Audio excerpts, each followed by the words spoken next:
लोकसभा में हंगामे के बाद सदन की कार्रवाई स्थगित हुई तो हरियाणा से बीजेपी सांसद सुनीता दुग्गल ने विपक्ष पर हल्ला बोला और सुनीता दुग्गल ने आरोप लगाया कि विपक्ष के हंगामे के चलते संसद में राज्यों से जुड़े महत्वपूर्ण मुद्दे भी नहीं उठ पा रहे हैं। वे खुद हरियाणा से जुड़े कई मुद्दों को नहीं उठा पाई हैं। संसद में गतिरोध बना हुआ है और राज्यों के मुद्दे भी सांसद नहीं उठा पा रही हैं। हरियाणा से बीजेपी सांसद सुनीता दुग्गल इस वक्त हमारे साथ हैं। सुनीता दुग्गल जी, आपने भी कई अलग अलग विषयों को लेकर नोटिस दिए हुए थे। सदन में गतिरोध बना हुआ है, मुद्दे नहीं उठ पा रहे हैं। देखिए, मुझे लगता है कि जनता के पैसे की बर्बादी इस तरह से नहीं होनी चाहिए। बहुत से ऐसे मुद्दे होते हैं कि जो संसद में उठाए जाते हैं, अपने इलाके के मुद्दे हैं। अब जैसे जो मानसून चल रहा है उसमें किस तरह से जो है आपके इलाके में जो सरकारें काम करें, और बहुत से इस तरह के मुद्दे हैं कि जो हमें यहाँ पर उठाने होते हैं, चाहे हम क्वेश्चन आवर की बात करें, 0 आवर की बात करें।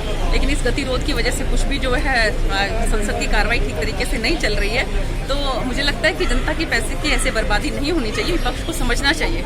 और स्पीकर साहब के पास जब ये लोग पहुंचते हैं तो वहाँ पर सब कुछ बड़े अच्छे वातावरण में ये लोग कहते हैं, वहाँ पर विश्वास दिलाते हैं कि हम लोग जो है वो संसद की कार्रवाई को चलने देंगे और हम वहाँ पर आपके किसान के मुद्दे पर भी हम चर्चा करेंगे, कोरोना के मुद्दे पर चर्चा करेंगे। आप ये देखिए कि हम सबको कितना डर है कोरोना की तीसरी वेव का, और केरला में तो जिस तरह से मामले जो हैं वहाँ पर बढ़ रहे हैं, तो उसमें ये बहुत बड़ी चिंता की बात है। लेकिन वो कोरोना पे भी आज उन्होंने जो है वो 193 के तहत जो है वो कोई भी उसके अंदर चर्चा नहीं होने दी। तो मुझे लगता है कि ये बहुत ही गलत है और इस तरह की राजनीति जो है विपक्ष को नहीं करनी चाहिए। लेकिन विपक्ष कह रहा है कि सरकार पेगासस जासूसी जैसे बड़े विवाद पर चर्चा के लिए तैयार नहीं है, कृषि कानून पर कोई भरोसा नहीं दे रही है, इसीलिए सदन में गतिरोध बना हुआ है। नहीं, देखिए, स्पीकर साहब के सामने जो बात हुई है उसमें जो इश्यूज लिए गए थे, कोरोना को इशू को लेकर था, और उसमें जो एग्रीकल्चर के इशू को लेकर था और फूड प्रोसेसिंग के इशू को लेकर था। उन तीनों मामलों में उन्होंने वहाँ पर हाँ कही और अंदर आने के बाद फिर से वही गतिरोध। तो मुझे लगता है कि स्पीकर साहब को भी जो है वो अंधेरे में रखते हैं और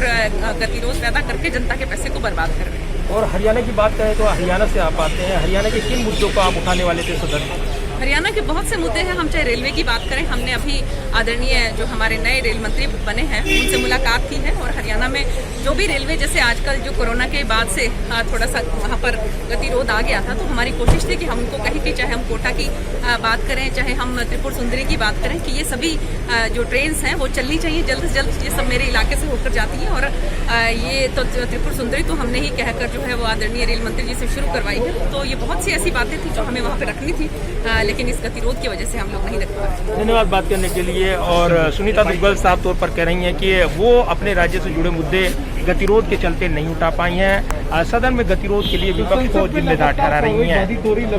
प्रदीप कुमार, टोटल न्यूज़, दिल्ली।